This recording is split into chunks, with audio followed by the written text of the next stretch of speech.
The camera pans up from the ground, zooming in on the imposing old brick mansion as a violin plays a creepy, up-tempo waltz. There's a 1920s convertible parked outside, but this is not a happy place. The muted colors, coupled with the wind shuffling the dead leaves, suggests that something wicked lurks within. Oh yes, this is going to be so spooky. Cuddle up, boys and girls. It's time for Dreams in the Witch House, the 6th installment of Mexican director Guillermo del Toro's Cabinet of Curiosities. The horror anthology series debuted on Netflix in October 2022, with Del Toro acting as MC, opening each hour-long story with a nod to that episode's director. Dreams of the Witch House, based on a short story by H.P. Lovecraft, was directed by Catherine Hardwicke, no stranger to muted palettes and brooding looks as the director of the original Twilight film, and starring Harry Potter's Rupert Grint in a decidedly un-Weasley role as a troubled man trying to reconnect with his dead twin sister.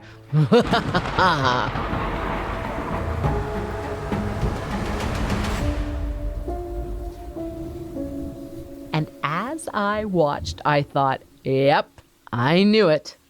The old Harris place on Clarkson Road is haunted. As a kid growing up in Clarkson pre-internet, I spent a lot of time exploring my neighborhood, but the one place I never ventured was the tree-lined lane that led to the house with a name, Benares. Set back from Clarkson Road North with an expansive front lawn, the 19th century Georgian-style estate was a tantalizing mystery to me for most of my childhood, before opening as a city museum in 1995. Who was the family that lived in a house with a name? It got my imagination going. Turns out I wasn't the only one. Welcome to We Built This City, Episode 3. The Stories We Tell.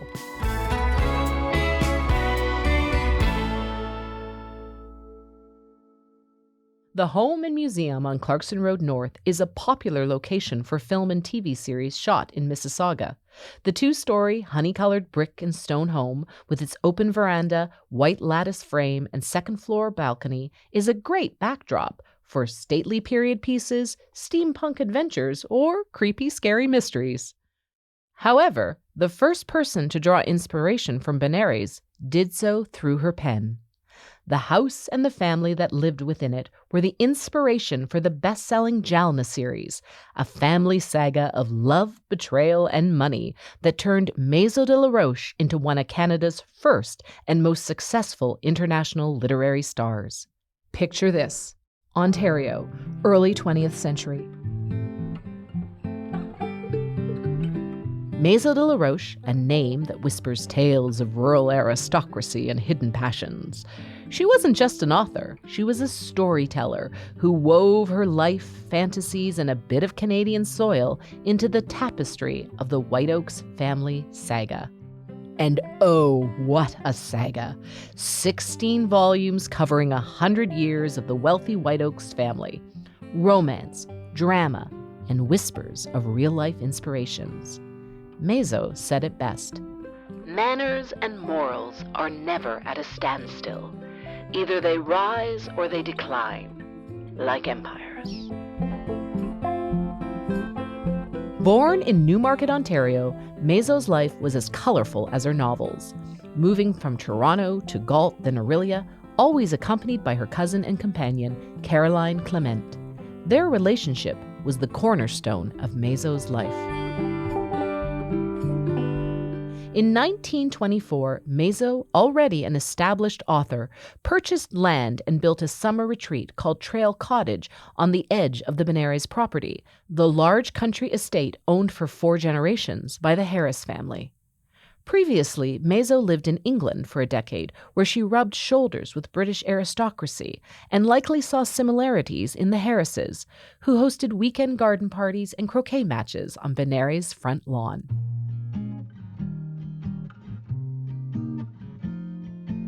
An only child who moved around a lot, Mazo had never known what it was like to be part of a big, sprawling family, so she imagined one into existence. The White Oaks of Jalna. Siblings Meg and Rennie, their younger step-siblings Eden, Piers, Finch, and Wakefield, uncles Nicholas and Ernest, and Adeline, the 101-year-old matriarch of Jalna, their country estate. This was a fictional family with all the drama. In the first story, entitled Jalna, Piers Whiteoaks is wildly, passionately in love with girl next door, Pheasant Vaughn. They have just eloped, and Pheasant is understandably nervous to face the Whiteoaks clan because, well, it's complicated. 20 years earlier, her father Maurice had been Rennie's best friend and engaged to Meg. However, during the year-long engagement, Maurice had a secret affair with village girl Elvira Gray, who, on the eve of Maurice and Meg's wedding, deposited the newborn pheasant on Maurice's doorstep and disappeared. A despondent Meg locked herself in her room and swore she'd never marry Maurice or anyone else. Spoiler alert, she didn't. And Maurice, now a young single father, never stepped foot in Jalna again. Instead, it is Pheasant, Maurice's illegitimate daughter, who is the Whiteoaks' bride. Readers of the Atlantic Monthly, which first published the story in serialized form, were hooked, and Mazo's literary star took off like a rocket. She won the magazine's $10,000 U.S. literary prize, roughly equivalent to $177,000 by today's standards. Over the next 30 years, Mazo would unfurl her Jalna series, paving the way for high-drama romantic family page-turners, a storytelling staple of today's bingeable series, like Bridgerton, The Roys of Succession, and reality TV's Kardashians and Vanderpumps. Mazo was among the first to earn international fame with these types of stories, a middle-aged woman in a male-dominated literary world who remains one of the best-selling Canadian authors of all times. And through it all, Mazo and Caroline lived a life that was, by many accounts, reclusive yet rich in creativity and companionship. Through the 20th century, the Jalna series sold over 93 million copies via 193 English language and 92 foreign language editions. The first family of fictional Clarkson inspired 3 adaptations: the 1935 RKO Radio Pictures adaptation Jalna, the 1972 CBC miniseries The Whiteoaks of Jalna, and the 1994 French series Jalna, which won Best Soap or Series at the 1995 Set d'Or, France's annual TV award. Despite her fame, Mazo, who died in 1961, was famously private, and so her legacy continues through her fictional family and the streets and pathways where they were born. On Clarkson Road North, you can visit Benares, the source of Mazo's inspiration, and now a city-owned museum. A little further down Clarkson Road, you'll find Mazo Crescent, which connects to Whiteoaks Public School. Go a little further to Birchwood Drive, where Trail Cottage once sat, and walk in Mazo's footsteps along Nine Creeks Trail towards Whiteoaks Park, once part of the Benares estate, past Jalna and Whiteoaks Avenue, and then over the Birchwood Creek to arrive at Lauren Park Library. Here you can meet Adeline, Meg, Rennie, Piers, and Pheasant in the pages of the Jalna series, and visit the world Mazo de la Roche created amongst the Whiteoaks of Clarkson. If Mazo de la Roche brought us romance, Robert J. Sawyer sends us to the stars. He is considered the dean of Canadian science fiction, having penned an astonishing 24 novels that have taken us to space, into the future, and explored an alternate reality where atomic bomb inventor J. Robert Oppenheimer is a savior rather than a destroyer of worlds. But Sawyer's no space cowboy. Through his novels, short stories, and essays, he explores life's big scientific, philosophical, and ethical questions. Born in Ottawa and raised in Toronto by a pair of U of T stats profs, the self-described chubby kid who was lousy at sports spent his childhood hanging out at the Royal Ontario Museum's Saturday Morning Club, exploring behind the scenes, learning all sorts of weird and fascinating stuff. a great way to hone the imagination of a future novelist. Even better was watching American TV. Robert loved the NBC science fiction series Search, which starred Hugh O'Brien and Burgess Meredith as high-tech private eyes investigating secretive political or criminal activities. The show ran for one season, and in a quirk of Canadian broadcasting, each episode ran twice a week, first on a Canadian channel and then the next time on the original American channel. 12-year-old Robert always wanted to watch both, even if it meant he'd be up past his bedtime. The first time to enjoy the story, and the second time to study how it was told. The writer was starting to emerge. Then, in 1979, the Science Center in Rochester, New York, which was close to where the Sawyers had a vacation home, announced a science fiction short story contest. The winner's story would be made into a dramatic star show for Rochester's Strassenberg Planetarium, and the stories were to be judged by Isaac Asimov, one of the world's biggest sci-fi novelists. 19-year-old Robert couldn't believe his luck.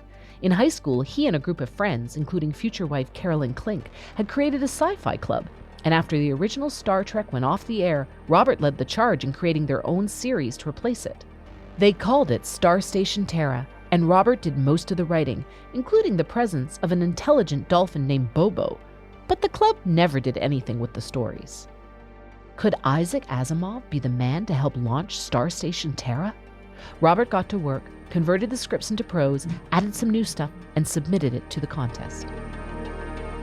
In January 1980, the planetarium announced Isaac Asimov's pick. It wasn't Star Station Terra. Well, poop. Disappointed, Robert, Carolyn, and Virginia, his mom, still decided to attend the reception a few weeks later, and that's when fate appeared in the form of the planetarium's director. The winning story was too short, and so the director needed to buy the rights to 2 more stories to fill out the star show, and they wanted Robert's story. They paid him $85 US, about $100 Canadian. It was Robert's first sale. Years later, the Rochester Museum and Science Center was running a fundraising campaign. For a certain amount of money, you'd get a sidewalk brick inscribed in your honor. Most people asked for names. Robert's mom bought a brick that said, "My son's career started here." And what a career it's been.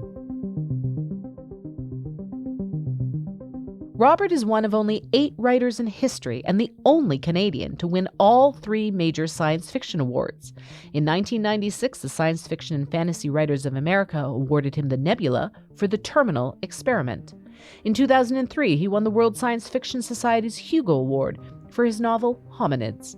And for his novel Mindscan, he was honored with the John W. Campbell Memorial Award in 2006.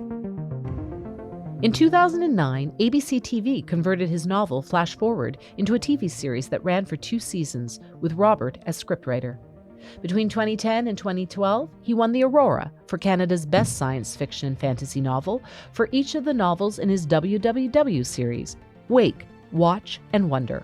He's hosted Vision TV's Supernatural Investigators series, and the lifelong Trekkie wrote the 2-part series finale for the popular web series Star Trek Continues. Beyond his novels, Robert has contributed to the science fiction genre through numerous short stories and essays. His work often grapples with questions about artificial intelligence, consciousness, and the potential future of the human race. Sawyer also contributes to the academic study of science fiction, offering insights into the genre's role in examining the human condition through speculative scenarios. In addition to his writing, Sawyer is known for his advocacy for science fiction as a legitimate and valuable form of literature and its ability to show us a more peace-filled, accepting world. Among some of his most meaningful work, prior to the pandemic, Sawyer conducted citizenship ceremonies for new Canadians here in Mississauga. In 2016, Robert became a member of the Order of Canada, and the following year was inducted into Mississauga's Legends Row. In his novel, The Oppenheimer Alternative, Robert offers this quote from Manhattan Project physicist and founder of the Council for a Livable World, Leo Szilard. Question: what is an optimist? Answer: one who thinks the future is uncertain. Guess that makes Robert J. Sawyer our eternal optimist. He's in good company. American filmmaker Christopher Nolan's 2023 Oscar-winning film Oppenheimer challenges viewers to consider the ethical implications of scientific exploration, and he needed Mississauga-based IMAX film technology to help tell his epic tale. The inception of IMAX film technology in the 1960s by a trio of Canadian filmmakers marked a revolutionary leap forward for movies. Graham Ferguson, Roman Kreuter, and Robert Kerr were documentarians who wanted to overcome the limitations of conventional cinema screens and immerse audiences in the majesty and awe of the world around us. Inspired by the multi-screened films at Expo 67 in Montreal, they created IMAX, an abbreviation for Image Maximum, and officially unveiled it at Expo 70 in Osaka, Japan. Japan, land of legends, land of the rising sun, and Osaka, the site of Expo 70. It utilized a 70mm film format, significantly larger than the standard 35mm, and ran it through the projector horizontally, allowing for a much larger frame size. Audiences were wowed by what they saw in front of them. IMAX provided an unprecedented level of image resolution and clarity, and the creation of massive screens allowed filmmakers to wrap audiences in the experience. Initially, the company focused on documentaries and educational content. Toronto's Ontario Place was an early adopter, building its now iconic white dome specifically for IMAX films, such as the 18-minute-long North of Superior, directed by Ferguson, to open Ontario Place in 1971. The film was 18 minutes long because that was the maximum length of the original IMAX reels. We've come a long way since then.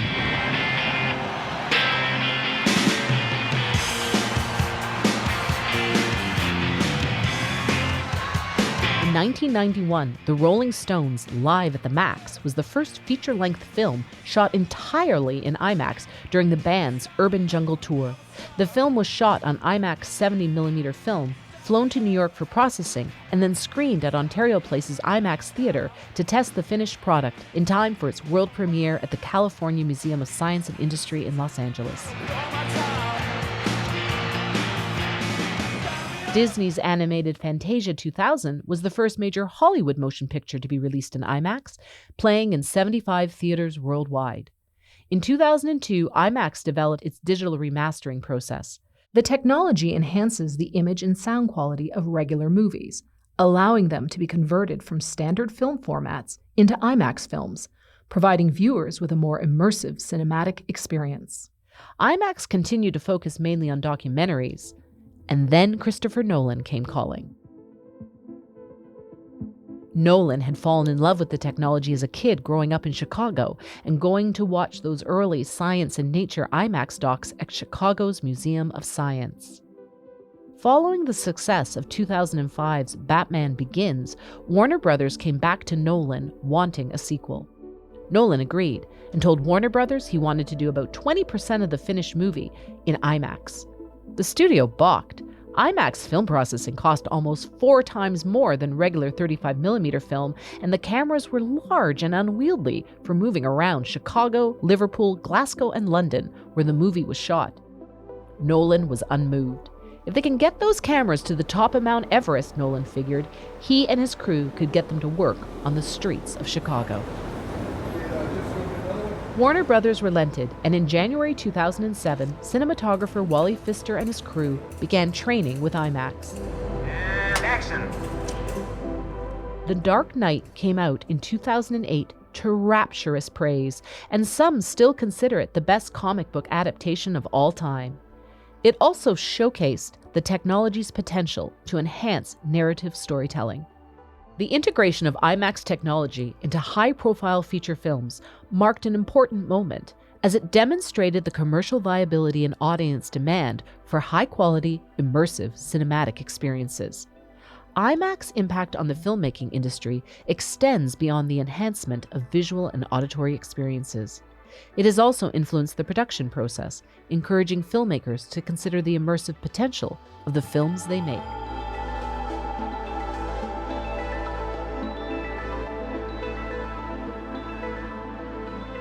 Following the success of The Dark Knight, IMAX became the go-to film technology for summer blockbusters and big-budget series. Transformers, Mission Impossible, The Hunger Games, Star Wars, Wonder Woman, and James Bond all used IMAX film technology. Avengers: Infinity War became the first Hollywood live-action film to be shot entirely in IMAX in 2018, setting the new standard for almost all the Marvel films to follow. Mississauga-raised Simu Liu made his IMAX debut in 2021 in Shang-Chi and the Legends of the Ten Rings. The use of IMAX cameras and the aspect ratio caters to a more enveloping experience, urging filmmakers to push creative boundaries, which is what Nolan has continued to do with Dunkirk, Tenet, and Oppenheimer. From its Mississauga headquarters, IMAX has transformed the movie-going experience for all of us.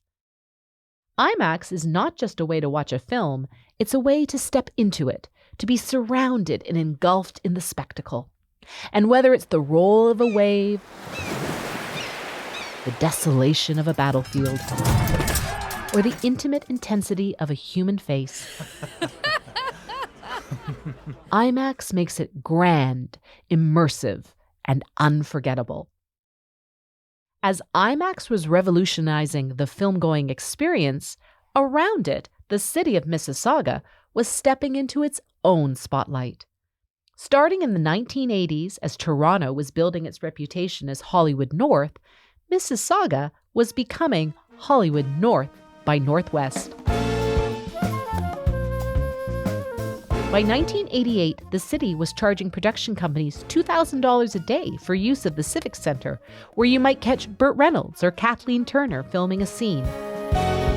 Since then, Mississauga's film industry has grown to include 8 sound stages and a long list of locations, such as Clarkson's roller skating rink used in Priscilla, the University of Toronto's Mississauga campus, which set the scene for Law & Order: Criminal Intent Toronto, and Confessions of a Teenage Drama Queen, which used Erin Mills Town Centre.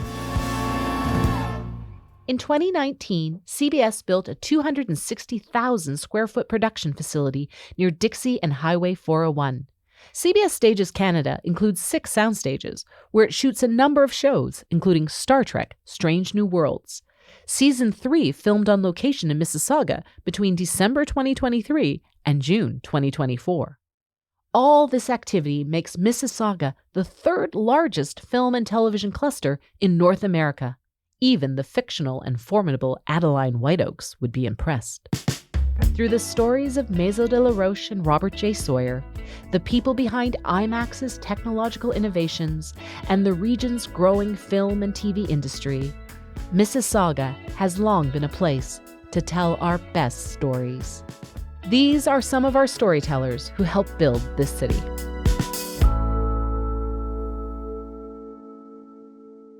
It took a lot of people and stories to build Mississauga into what it is today, Canada's 6th largest city.